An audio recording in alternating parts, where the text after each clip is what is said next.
Ever wonder what it really takes to make zero trust work in practice? Welcome to Zero Trust Journey, the podcast that cuts through the noise and dives into real stories and strategies to bring zero trust to life. The cybersecurity world is flooded with buzzwords and vendor hype, but here we focus on what truly matters, practical insights and lessons from those who've walked the path. Each episode is inspired by real experiences, grounded in our research, and enriched by the challenges and triumphs of our guests. If you're ready to grow your skills, deepen your insights, and take actionable steps toward a stronger zero trust strategy, you've come to the right place. Let's get started. The views and opinions expressed on the Zero Trust Journey podcast, webcast are solely those of the participants and do not represent the views of their employers or affiliated organizations. This content is provided for educational and informational purposes only.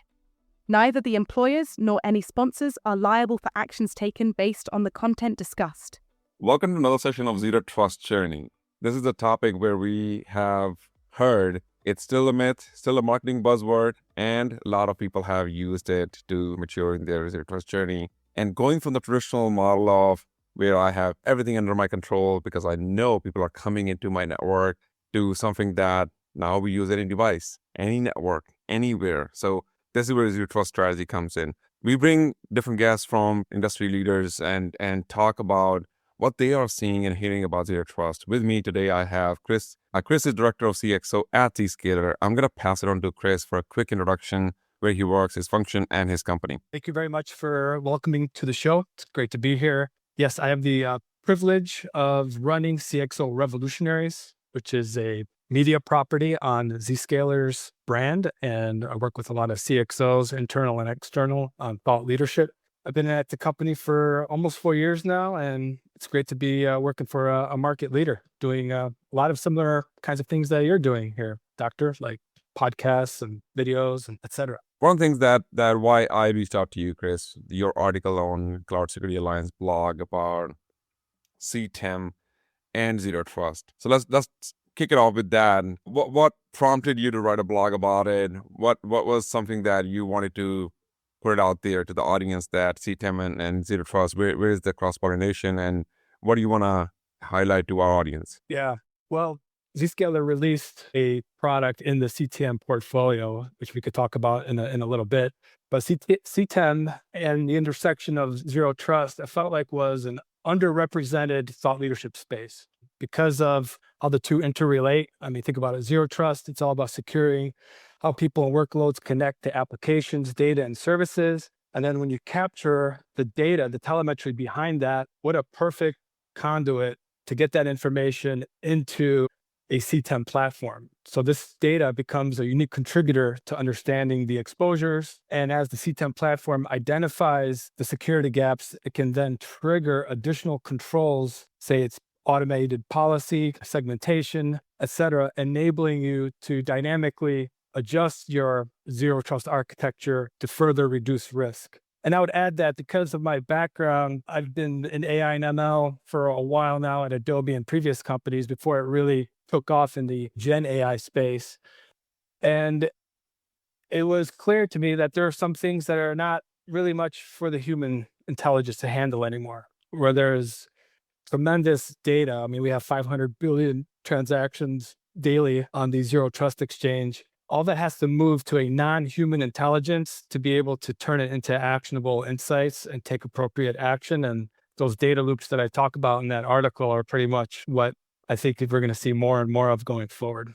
So I'll start with that and take a break and see what your reactions are. Yeah, with me, I have co-host Steve Turner as well. Steve and I, we do a lot of research at Zero Trust Journey. We talk to a lot of people. And one of the things always stand out where, how do I verify? How do I check what I'm doing is right or wrong? But where is my rubric to measure my maturity against the Zero Trust? Yes, we have ZTMM maturity model. We have from Jason ZTMM Plus. But for those who are just starting their journey, Steve, anything you want to add to it? What Chris just mentioned about the CTEM and the overlapping with the Zero Trust? I'd love to ask a question from your viewpoint, Chris. Like, interacting with the C-suite and kind of talking to that audience, especially when you're talking about some of the newer concepts around CTEM and everything like that, what are you hearing from them? Like when it comes to them pursuing their zero trust journey, like what, is top of mind? What do they don't get? What do they yell at you about? Like when, you're trying to communicate with them or try to pull some of those narratives out. Yeah, there's a lot to unpack in that because depending on which company you speak to, you might hear a very different journey, right? But in general, it is more of a change management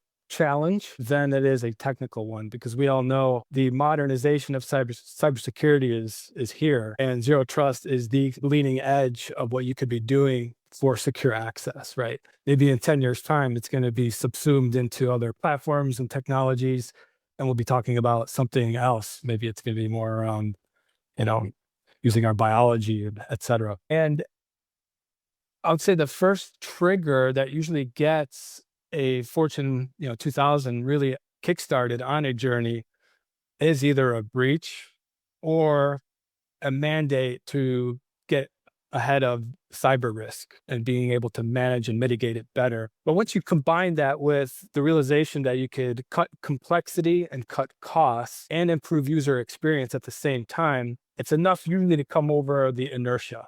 Because as we all know, and I'm sure you gentlemen have spoken to many people about what it's like on the front lines of implementing a zero trust journey, there is a lot of impact. There's a lot of unknowns. You're more or less moving to a new paradigm where network and security in particular need to come together and really figure out how they're going to work together going forward in a new kind of operating model. And so kind of like in that lens, when you come into those conversations, what have you found that you can give them the most actionable piece of advice? Like maybe you hear something that they say, some of the things that you mentioned, like just change management being a challenge even before zero trust came along for a lot of organizations.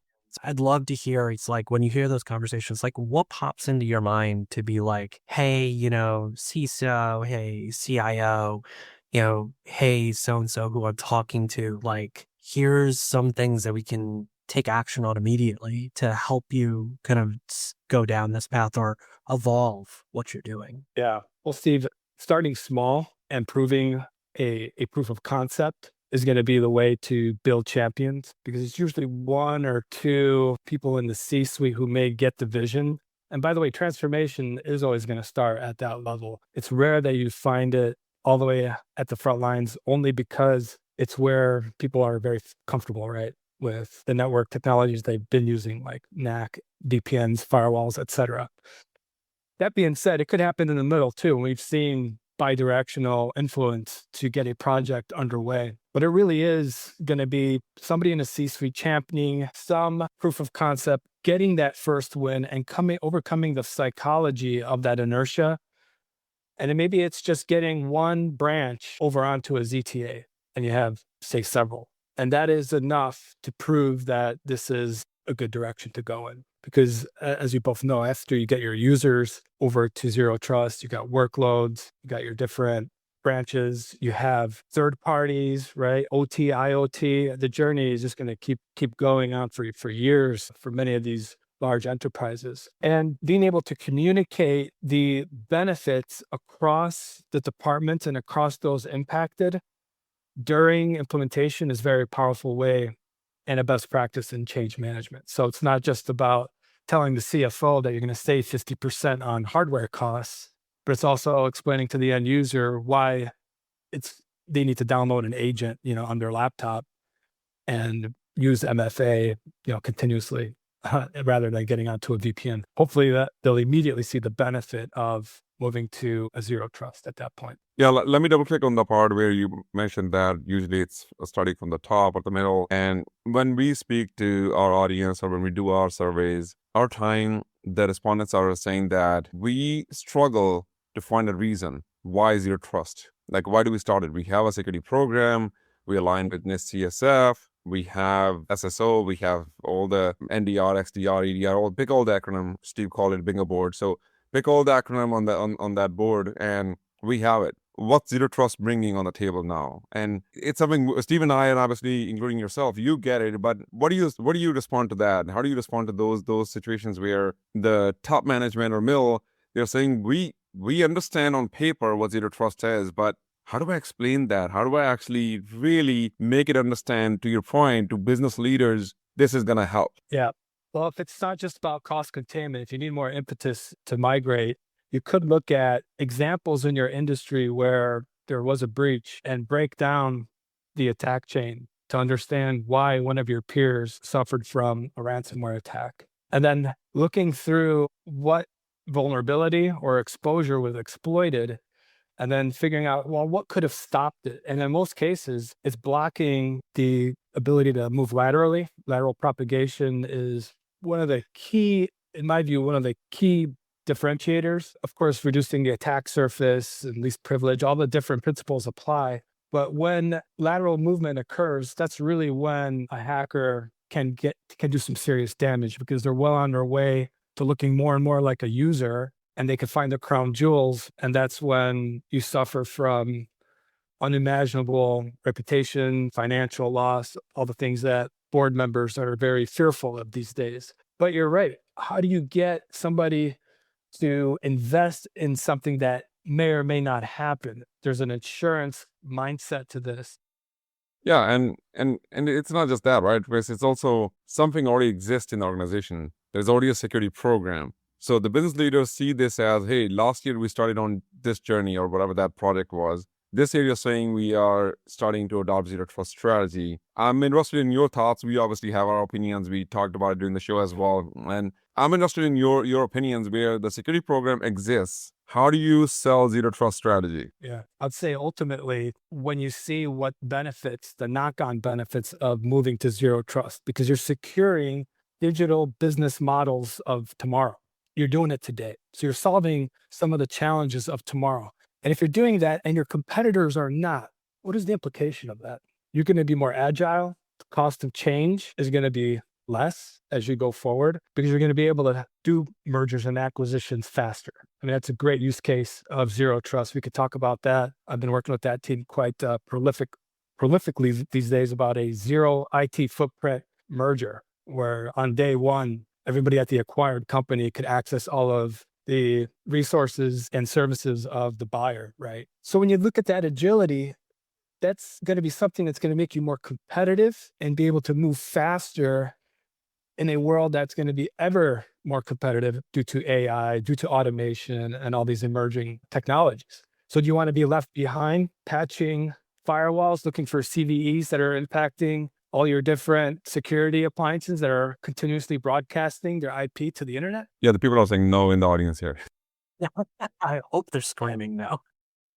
Yeah, I'm preaching to the choir. But that's one thing that I see, because I ask the same question. I sometimes go, well, if you free up all the time for IT so they don't have to sit there and find problems to resolve, what are they doing instead? And that's a great conversation to have, to see what they could be doing with their time, their talents, to move further up that value chain instead of chasing vulnerabilities. I'm smiling because Steve and I, we recently were on a call doing a survey, and the person was saying that my employees are scared that we are adopting automation and using AI, that we're taking away their jobs. And Steve and I both jumped in and asked the same question, that do you not want more time in their hands? Do you not want more time in their day so they can work on things that they've been wanting to do it and they just don't have time? Because if you walk into any CISO or CIO and ask them, would you like to hire more people? 99.9% answer is yes, I need more people. I need more people. If I give you time and automate some of those things, you will get time back into your day, and then you can actually focus on the things that you've been wanting to. So that's why I'm laughing at it or smiling here, because that's usually the scarcity is that, oh, automation is taking away my job. But you told me yesterday you want to hire more people or you need more people in the team. I'm giving you exactly what you asked for in a different form of way. So time is currency. I'm giving you your currency back. That's why. Steve, sorry I interrupted you. You were going to ask me. No. I love where you're going with that, because I think it dovetails into a thread I wanted to pull around some of the things you were talking about, Chris. So, knowing that Zscaler's heritage came from the network realm, right? Like displacing all the things that you were talking about, VPNs, traditional firewalls, those types of things. I wanted to pull on that thread some more, as you were talking about the security lens. How have you seen, when you have those conversations, arguing that organizations should move towards a zero trust architecture, how does network fit into that conversation from a user experience standpoint? What, do these modern network solutions offer that a VPN can't offer an organization or a traditional firewall can't offer an organization, both from that security and that user experience perspective? When you say modern network, is it devices? Is it solutions? What are you referring to? Next gen firewalls or? Yeah, so the way that I look at it, right, is, you talk about ripping out VPNs. The natural solution there for a lot of folks is a ZTNA solution or a zero trust network access solution. When you talk about kind of ripping out traditional firewalls, then, what's replacing that? In a lot of senses or a lot of situations, it's moving to a consolidated network security stack like a SASE solution or an SFC solution, depending on what term gets you all jazzed up. But, I know that Zscaler plays very firmly in that space. So I'd imagine that a lot of the conversations that you have involve kind of that transformation from, the very perimeter-based, edge-based protection methodology to modernizing to this integrated like network security stack. And curious to hear, what you've heard from folks as they pursue that, or maybe they poo-poo it and say like, my firewalls have protected me forever. We've never had a breach. We're all good. Yeah. Well, I do hear a lot about coexistence because nobody's going to on day one replace everything. There's contracts. There's people.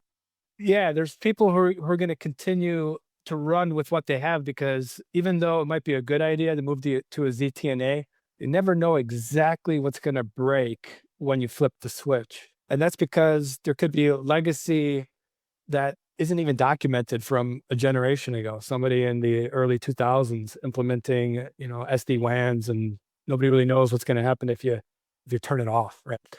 So I do see a lot of coexistence, and I don't think we're going to see firewalls go away. I mean, I was just looking at some market stats. I mean, there's still going to be a lot of investment, and maybe they have their use cases. There are some companies that, for any reason, they may just want to continue and just experiment with secure access through SSE, SASE, or ZTNA. So I don't think we're in the market of completely annihilating those different solutions, but showing that there is a better and cheaper way. And that's an option you could choose, especially if you have the right mindset to undergo such a secure digital transformation initiative, because there are some companies that they are stuck in legacy, and if it ain't broke, they won't fix it and they'll just remain, right? Perfectly fine. I love what you're talking about there because, that I think a common myth, and that's kind of like why I wanted to pull on that thread. I think a common myth is that people say, see zero trust architecture and they're like, we have to modernize. So we have to rip out everything that's been there before and say, rip and replace everything. It's like, but that's not the reality of things, right? Like, to your point, I know Victor and I have seen it, and some of my former colleagues at Forrester, when they published some of their firewall evaluations and everything that they've done kind of the space, they showed that there's still significant momentum in that space because these edge devices are needed as part of kind of the broader kind of protection or security mechanisms that companies are trying to implement. I love hearing when these things match up with the data points that This gave me flashbacks actually. In 2015, cloud transformation, everybody's trying to go to cloud. And 2020, still companies realize that they're going to need some on-prem footprint, right? Around between 2012, 15, everybody's like, yes, by 2020, we're not going to have on-prem data centers at all. Everybody's going to be consuming cloud because it's so easy, infrastructure as code and all that. 2025, most of the conversations I had 2015, they still have some footprint. To the same degree, but you just talk about coexistence now. Wherever it's possible, use cloud, makes sense, cheaper, flexibility, scalability, security, and all that. Wherever it doesn't make sense because it's just the reasons we need a data center on-prem, smaller footprint, that's how I see it. The mindset and the intention is going to be zero trust, but there's going to be something that has to coexist because it's just, that's how the businesses run. I mean, you talk about enterprises, you go to a large healthcare company and tell them, starting tomorrow, zero trust, everything we are ripping and replacing, yeah, they're going to laugh you out of the room. So that's the reality here. Yeah. And it could take time before they make the leap. And who knows, by the time they do it, there'll be another shiny object. Exactly. Right? Yeah. But for now, we all would agree that it is probably the best option for most enterprise organizations. I did want to make one more point about the rationalization of hardware, getting more of the complexity out. I think that's a big deal for Zscaler's value proposition. There's a big push for the zero IT footprint branch office. Why can't you go to a branch if you're a salesperson and have the same experience as you would at Starbucks, accessing everything you would in the same manner? And that is not possible. And anything that makes the life easier for an end user is productivity, is a user experience that's going to lead to better outcomes. And when you multiply that out across an organization of 25, 30,000 plus, think about the benefits writ large. One thing Steve and I, we were talking about it, and we would love to hear your perspective, or any audience out there. If you're listening, if you have any research data, just reach out to us. Where the developers, the DevOps, they get the point of security, but I think with the zero trust, they still haven't bought in, or they're not the key stakeholders yet, I feel like, where when they're developing the applications that the company's users, employees, contractors, partners, they need to access, they don't keep zero trust principles in mind. So they develop an application that you can run it on-prem or you can run it cloud, and that's about it. But you still have to wrap them around the legacy security solutions that needs it. Because if I'm developing an application, put it in AWS now, but I still need a way to connect to it, maybe a VPN wrapper or whatever that is, or authentication, maybe another username password, because I didn't think about OAuth or I didn't think about SAML. Yes, I'm getting a little geeky in this conversation. My point is that developers who are developing the applications for the enterprises, I think they also needs to be informed about the zero trust principles, so that they know on the other end, when the user is using it, that's how they're going to consume it, because that's the approach we're going with. Because they still feel that as long as the access and the uptime is good, my IT responsibility as a developer is done.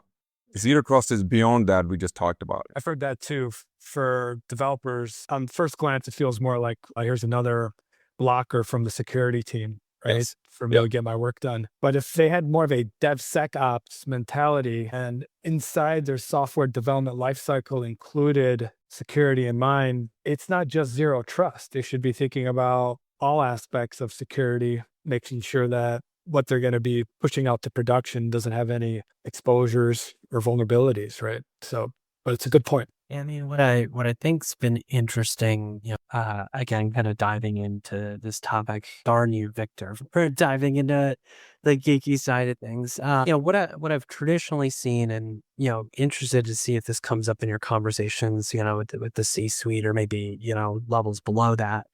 But traditionally, security hasn't been designed for developers. It's been always an afterthought where they've had to purchase, a third-party solution to incorporate it, into their process. They've argued for Swiss cheese firewalls to make things happen, in order to realize whatever business app or thing that they're building.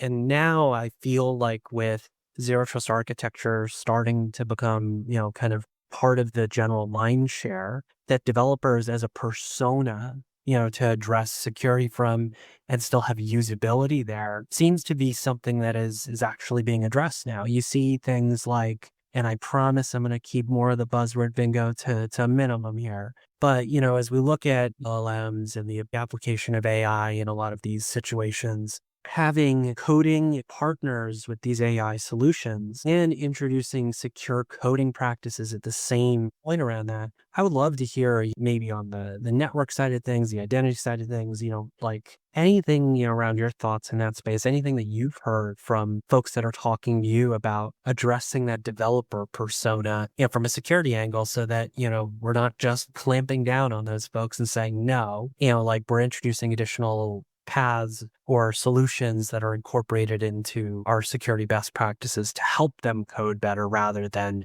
be in their way, and be the security organization of no. It definitely got more complicated for developers working with AI. The third-party supply chain, where you have code repositories that you're counting on to get kickstarted. Now, those have already been shown to be affected, right? Whether it's data poisoning or other kinds of malicious acts that could render the models in a way where a regular security program won't even catch, because it's of a different nature when ML and AI is being tampered with, right? It could be just bad training data. So I think the first thought is the development leadership needs to expand what they think of in terms of the supply chain of code, right? And make sure that from A to Z, they're checking constantly and making sure that the right certifications are in place, they're working with the right vendors who themselves have proven to be viable and have a robust program. And then with agentic AI, I think it's only going to get even more complicated, right? So I'd like to hear what you have in mind that they could potentially do to have a secure by design mentality, because especially with the different flavors of AI threats that are coming, some are pretty obvious, right? Like a deep fake or a phishing email that is so realistic, so engineered with precision that a user is going to just click on it if it gets through. Like, it's going to happen. But then there's everything in the back end of that supply chain where you have no idea if there's going to be hallucinations in your models because of a third tier supplier of code did something wrong. Yeah, Zach Pugh is our co-host, and I owe him $20 because he bet on it that someone is going to mention agentic AI on this podcast, and I said no, we'll keep it kosher. But now I owe him $20. Jokes aside, I think it's two things. It's happening in the industry right now for developers, at least what I see. And as the AI usage is increasing, they are losing the touch of how the repos are built, what actually goes in the code. Because a lot of the developers actually I speak to, what they're doing is either they're taking a code or a sample code and saying, hey, this is my goal, here's example, build me something. That build me something, whatever the output is, nobody's verifying it anymore. Maybe some libraries are being used that's open source. It does the output, does the end result, but nobody's reviewing it. So that's one. Second, the companies who are using AI to review codes, not going to name any names, but the companies who made their names in actually reviewing the code in like static or dynamic, now they're using AI. Again, their models are trained by these data sets, which could be poisoned to begin with, right?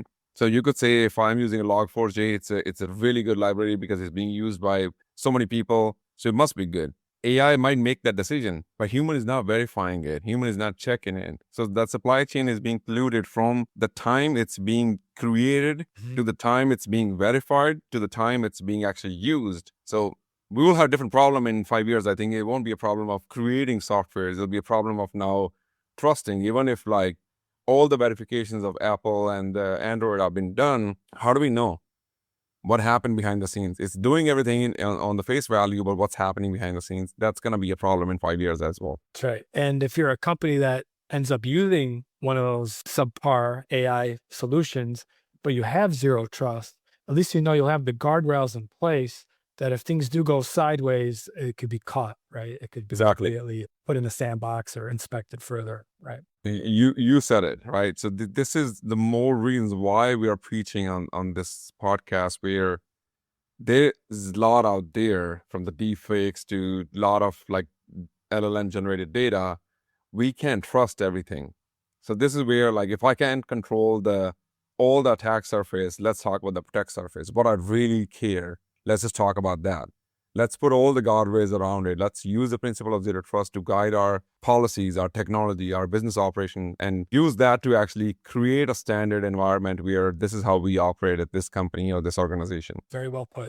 Couldn't have said it better myself. Steve? Yeah, no, I love that. I love for tackling this. And I probably owe Zach $20 too, because I brought it up and that's my fault. So, but I think what's been really interesting around all of this, Chris, I love the call out that you made around this was, I was perusing Blue Sky yesterday and there were some screenshots from Twitter where folks were like, look at this SaaS app that I built, within, a couple of hours. And then you see a reply, everybody stop hacking my SaaS app. You're breaking everything. I see a bunch of the fields were changed. The backend was manipulated. And so, it just goes to show that like secure coding practices, we still have a long way to go, around all of this, because these models are built on what we teach them, and so that's what's kind of incorporated into them.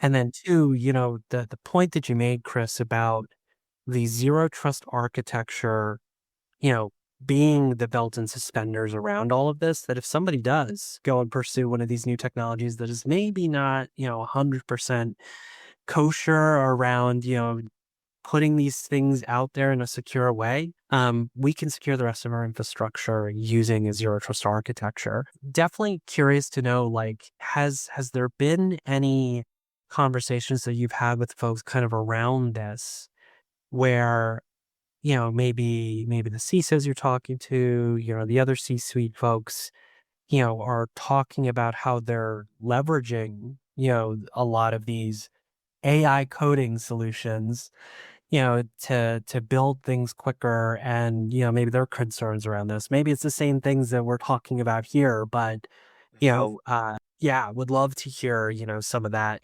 from the conversations you're having with folks. Yeah. The first thing that CISOs really started thinking about was how can their companies safely embrace AI, right? So whether it's public AI like ChatGPT and Perplexity, or private AI like building your own chatbot, right? So thankfully, like Zscaler jumped ahead and can provide solutions for both. So that's a good thing, but it may not answer everything that you just put on the table in terms of the different use cases. Is it in the product that you're talking about? Like, hey, I want to use AI in our offering to our clients. What does the CISO need to do there? And I'd love to hear about that. Just selfishly, I'd love to hear, from the vendor side of things.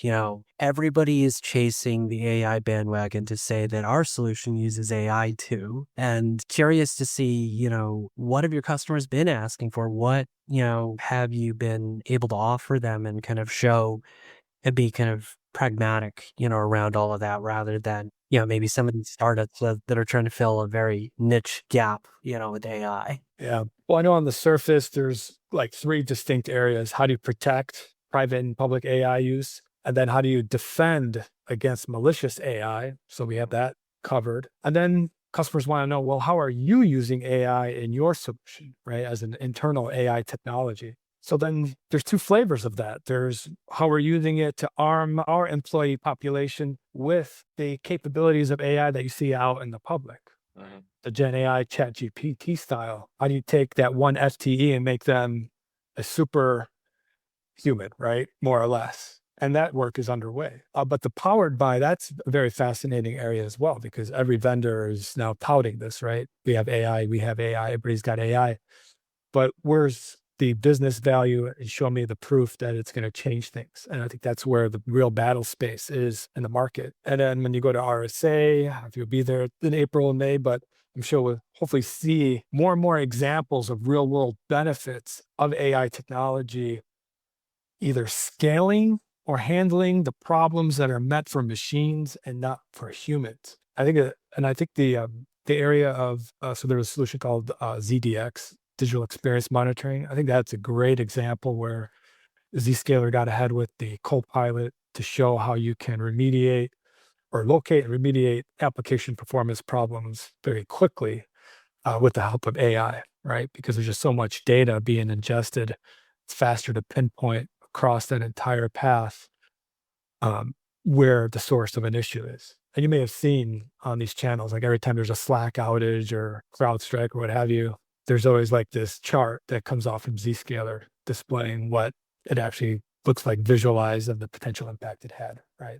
Yeah. So that's a great use case, but that one topic of like, well, how can Zscaler help with my own AI products? I think that might be an area to be explored down there. Yeah, I like it. And we get these questions a lot of time, like how does zero trust and AI overlap in the conversation? So I like this episode where we talked about AI and zero trust. Let's wrap up with this one, Chris. You talk to CISOs, you talk to CXOs, you do market analysis as well. You write your own content. One question that we ask all of our guests, where do you think in the adoption rate when it comes to zero trust? If you talk to 10 people today, how many do you think they are interested and ready to adopt or have adopted zero trust, and how many are still on the fence of either considering it or they're still not sure how to actually prove the business value of zero trust? It doesn't have to be accurate data, just arbitrary ranges. Yeah, it's hard to quantify only because everybody I'm speaking to is either a customer or on their way to becoming one. Sure. But I would say it's, 8 to 9 at least. Yeah, the entire premise of CXO Revolutionaries is to take a story that isn't something that marketing would necessarily cover because it's granular, it's more editorial, it's very nuanced, and shine the light on it. And it's very audience centric. So it's very similar to what you're trying to do here. It's like it's education and it's information. In this case, it's 100 C-level customers generating content peer to peer. So I'm going to say we're going to see more and more. And I don't know what the next inflection point is. We don't need another pandemic, hopefully, or another major blow to critical infrastructure or anything along that, God forbid, but more of a gradual take up. And then maybe it'll just kind of go hockey stick at the end when it's pretty obvious that it's what everybody's using and it's the standard, right? I don't know if we saw that with things like blockchain, right? A lot of other hot technologies seem to have either just been buried into, places where it makes sense. I think zero trust is going to emerge out of that and be a bit more of a common everyday understood thing, at least in enterprise IT. Yeah, we're betting on, I think someone is going to rename Zero Trust to something else. Not that Zero Trust is not a great name. We love it. We understand it. But I think to a non-IT or business people or putting it out there saying that we are starting a Zero Trust in our company is just immediately all employees are like, you don't trust me? So at that shock, we're trying to avoid it with whatever name someone want to come up with. But the point is that as long as we stop thinking that, as long as I have a company issued laptop, I have company VPN, that I'm safe, I'm good, nothing can happen. I think that mentality has to go. And once that's understood, that there is no longer trust, even if I have a company laptop, if I'm connected to VPN, if I'm using all the MFAs and 2FAs or all the FAs, at the end of the day, they are just FU and nobody's going to understand it. So we just need to adopt that. It does not matter if I'm using all the checklist. You just can't trust that what's going on in the wires, not the human, what's happening in our digital world. And every time we have to have an engine checking your identity, checking your application, checking your transaction. What are you doing? What are you doing? What are you doing? I think that mentality is going to adopt more and more. And companies are starting it, but we still have a flock of people where they are saying that it's good to know, but it just doesn't make sense. How do I explain this to business? I have a security program. I have this compliance things. And we have Chase Cunningham on the show as well. And he said that compliance is the bar, not the ceiling. So I think with that's where we're going with it. So. Yeah, I'm trying to remember along those lines, there was a customer, and I can't remember who they were, but they didn't use that nomenclature when they're selling internally. Sure. Yeah. They made up their own secure access, this, that, whatever it was. So I encourage customers to do that, because you got to be able to communicate in a way that makes sense to your business. How the market decides to use it. I mean, Gartner has all different kinds of ways of talking about all these technologies like CTEM and CNAP and DSPM, et cetera. I think that's, I don't know, I mean, it's great, but at the same time, it just adds more things to consider, and their jobs are already hard. Yeah, the best success stories we have heard where the zero trust principles were adopted very rapidly in the company, where they actually attached to a project or transformation or mission or a value to what company is trying to do. If you are a retail company trying to sell t-shirts, attach that project or strategy or principle to something that we make the best 100% cotton t-shirts, blah, blah, whatever that project is. And this is how we do it. Now everybody can understand, right? Our business is to sell the t-shirts, 100% cotton, safely, securely, blah, blah. Everybody gets it. You add zero trust, they're like, what is it? Is it IT? Is it security? Talk about it in your business terms that everybody gets it because they're getting paid because of that. The company exists, hence they're getting paid. Everybody gets that. So attached to internal product names is something that's familiar to you. And then you're already like along the path of where the mind share is already focused, right? Exactly. And you're just piggybacking on it. Absolutely. It's a great idea. Yeah. All right. Let's start with this one. One thing that, Chris, you want to give to our audience as you're walking away, that when they're thinking about zero trust, if they are already adopted, they're starting on their journey or they are on the journey, what's the one thing that you want to tell your audience and listeners that what you have gathered after all of that research, all the conversations, that one thing that you want to share? Lead with the benefits in mind. That's excellent. Yes. Bring the benefits in the forefront so that everybody can understand. Thank you very much, Chris, for coming on the show and sharing your insights. I learned a little bit about kind of what you're hearing from the C-suite, in the conversations that you're facilitating and part of. Really appreciate it. So thank you. Thank you both for having me on the show. No, thank you, Chris, for accepting my invitation and coming on and giving your insights. With that, thank you very much, all the listeners, and tuning into Zero Trust Journey. If you want to listen to all of our past episodes, go to ztjourney.com. So tune in and look at that information on our website as well. Yes, once again, thank you very much. Thanks for joining us on Zero Trust Journey. If this episode sparked new ideas or gave you practical insights, be sure to like, subscribe, and share it with your network. Your support helps us continue bringing you valuable conversations and real-world stories. We'd love to hear from you. Share your feedback or even your own Zero Trust journey by reaching out to us. Your story could inspire others in the community. Stay tuned for more expert insights, compelling stories, and actionable advice to help you advance your Zero Trust strategy. Until next time, stay curious and keep making progress on your Zero Trust journey. See you in the next episode.